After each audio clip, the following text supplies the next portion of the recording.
Alright, well, looks like we're gonna have the match that Hawaii has been waiting for. Uh, Overkryptic versus Thesys on MLG Shakura's Plateau. Looks like the countdown just started. And just like to point out to all our awesome viewers, Thesys is this legendary Zerg player that amazingly makes these crazy 24 hatchery builds work. I don't know how he does it, but somehow he gets it done. So, we're about to get started, but a few things I'd like to note about the map is, for those of you who don't know, on Shakura's Plateau, it was originally a 2v2 map, so that means you cannot have your opponent spawn on the same side of the map as you. So often you'll see inexperienced players scouting the closest position to them when their opponent has, in reality, a 0% chance of spawning there. Okay, so we got Overkryptic spawning in the bottom right, and we have the Thesys spawning in the bottom left. So that means we are in close air positions.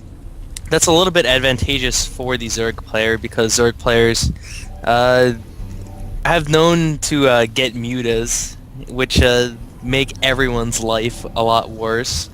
But we'll see the exact style the Thesys likes to play because a lot of Zergs also skip mutas in the ZvP matchup, so it's all kind of relative.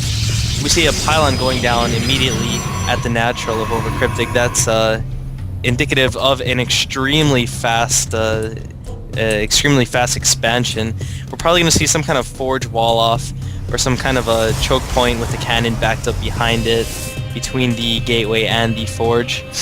Extractor trick for the Thesys, nothing out of the ordinary there. He is going to scout the Overlord in the proper direction first, and also Overkryptic will find the Thesys on the first try.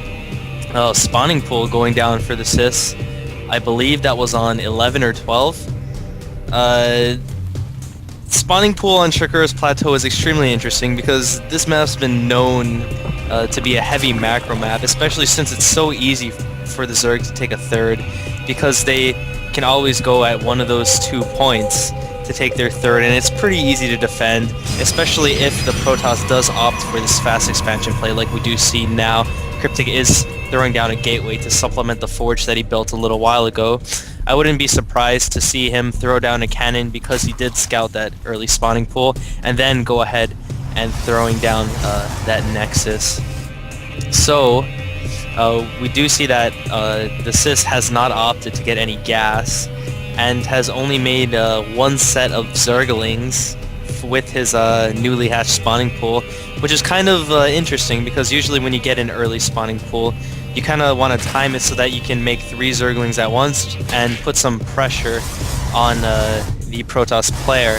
But it looks like Overkryptic decided when he saw that early pool to block off his entire ramp with another gateway, not leaving anything to chance. So I guess the Thesys does pull ahead there because he wouldn't have been able to get in with the Lings anyway. We do see that he did drop a hatchery on about 16.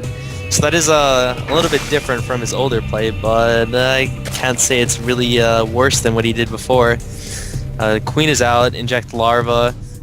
Back in the olden days, people used to go creep tumors to connect their hatcheries together to make transportation between their units a bit quicker, because when you're Zerg, getting those units out there a little bit more faster is extremely important and can make a huge difference. We do see that probe in position. Oh, it's moving back. Instead, Overkryptic is chrono boosting out 2 zealots. That's not something you see every day, especially when you have a cannon behind that wall covering all parts of it. I think he should have thrown down that Nexus. I mean, I don't think there's any drawback for him throwing down that Nexus, especially if his opponent goes 2 zealots, especially if his opponent goes 2 Zerglings at the start. But I guess we'll see if this can do any damage. This does have 2 queens up. He is throwing down a spine crawler. He did scout those zealots earlier. I think the spine crawler can come up could have gone down a little bit earlier, but it's not too big of a deal. Second spine crawler going down.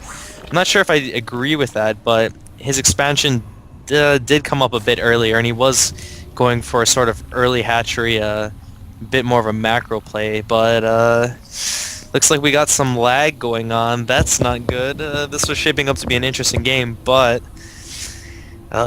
vehicle of technology speech can't really help what happens sometimes. I think so far the Zerg is ahead. He is ahead in supply, far outnumbering the amount of workers that Overkryptic has. I really don't think that... Oh, we'll see if these Zealots can get in and do some damage. Queen immediately starting to hit them.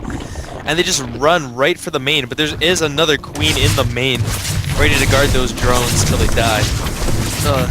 So, we will see one drone go down. The Queen, if he doesn't micro that properly, is going to go down. The Queen does go down, and it looks like the Thesys is in extreme trouble here. These Zealots have proven to be more than effective, and he evacuates the drones out of the main and runs them back into the natural. One Zealot goes down. Looks like this is panicked and made a bunch of links.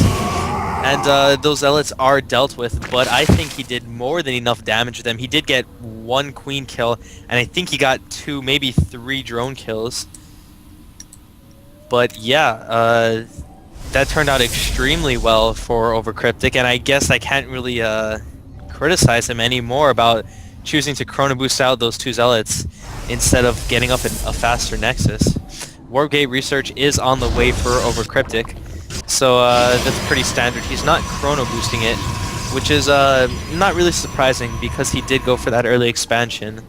So nothing out of the ordinary there. Roach Warren is being thrown down for the Thesys. He does have 2 extractors up, but he is not mining for them. I think that pressure kind of got to him and made him forget exactly what his game plan does. And that's the thing about early pressure. When people like to go early pools or get that fast Banshee out, they like to put some pressure on their opponent because it kind of shakes them up and rattles them and makes them forget exactly what they were doing. And you see things like forgetting to put your drones back on gas, something that happens like, you know, to everybody at one point, and that's a direct result of the pressure that the other player put on them. So it's nothing exactly out of the ordinary so far. We do see Overkryptic going for a Stargate and throwing down 3 more gateways, so we're definitely going to see some more pressure as opposed to the Protoss trying to kind of build up and make that death ball while securing a third. I wonder exactly when the Sys will decide to go for his third base, because the Protoss is catching up in workers, and usually if you're in this position, you've scouted the Protoss, you saw that he committed a little bit of resources to that early pressure, which kind of did some damage, but other than that, he's walled himself off, and really, he's not going to be aggressive anytime soon.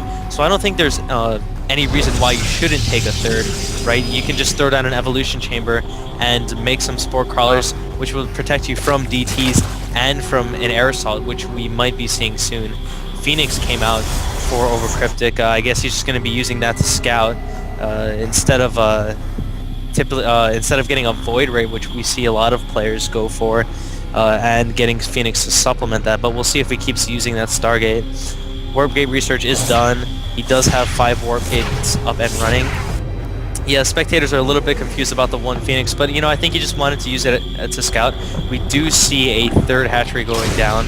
I think that's a really good move on the Zerg's part, because I mean, really, now that you've seen that Phoenix, what is the Protoss going to do to you, right? He's not going to pick up your hatchery.